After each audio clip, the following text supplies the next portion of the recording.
అంటే అన్న అంటాడు హరీష్ రావు రేవంత్ రెడ్డి అధికారిక కార్యక్రమాలలో తిడతాడు ఎందుకని. ఆయన ఇవాళ మాట్లాడుతుంటే చంద్రశేఖరరావు గారంట తెలంగాణ జాతిపిత అంట. మిత్రులారా, ఇట్లా మాట్లాడితే ఇంకా నేను ఏదో ఒకటి అనకపోతే ఎట్లయితుంది మీరు చెప్పురు. జాతిపిత గురించి మీకు తెలుసు కదా. ఆ జాతిపితకు మందు వాసన పడుతుందా? గుజరాతుల్నే బంధు పెట్టించింది, అవునా?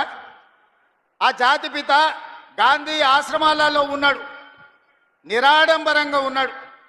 మరి ఈ జాతిపిత వాసన లేకుంటే నిద్ర లేస్తాడా? ఆ జాతిపిత ఎక్కడా? ఈ జాతిపిత ఎక్కడా?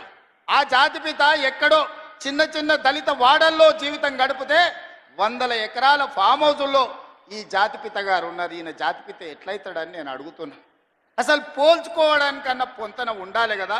పులిని చూసి నక్క వాతలు పెట్టుకుంటే వాతలతోనే నక్క పులి అయిపోతుందా? జాతిపిత అంటే ఎవరు?